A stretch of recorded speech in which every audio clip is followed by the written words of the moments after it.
I thank the gentleman for yielding a rise against the underlying bill. Mr. Speaker, we've heard a lot about job growth. We just want to remind people that our economy has experienced a job growth in excess of 200,000 for 11 consecutive months, a record that hadn't been seen since the Clinton administration, and 58 consecutive months of private sector job growth, a string that hasn't been seen in recorded history.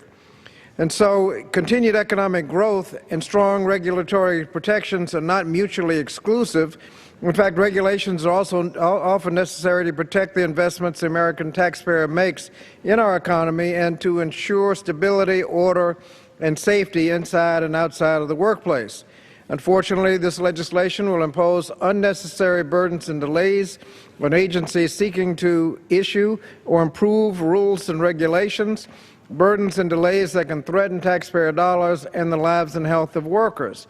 Mr. Speaker, I offered two amendments that would have improved the bill, but neither was accepted by the Rules Committee. The first would have ensured that Inspector General recommendations would not be subject to the potentially dangerous delays and extra hurdles found in the bill.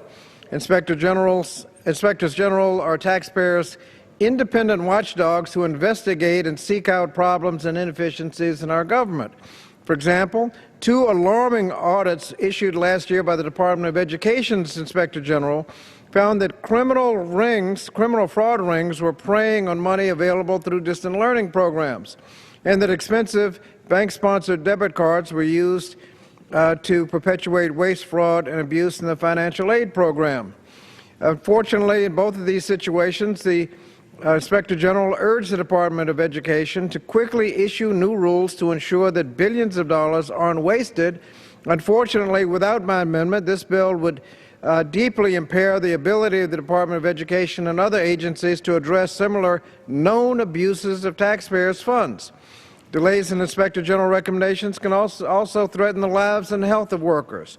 For example, the Department of Labor's Inspector General found that Mine Safety and Health Administration had a regulatory gap that allowed mine operators who habitually violated mine safety standards to easily avoid sanctions and continue to operate unsafe mines. The unfortunate consequence of these loopholes was seen after the Upper Big Branch mine in West Virginia, where 29 mine workers were killed in the largest coal mine disaster in the United States in 40 years. Following that disaster, the Inspector General recommended fixes that would close these loopholes, and the administration quickly adopted new regulations that are estimated to prevent about 1,800 minor injuries every 10 years. Had this bill been in effect, these regulations might not have ever been adopted in a timely manner. A second amendment, Mr. Chairman, would have also strengthened protections of workers' health and safety. The amendment would have exempted regulations or guidance proposed by the Occupational Safety and Health Administration to prevent health care workers from contracting infectious diseases.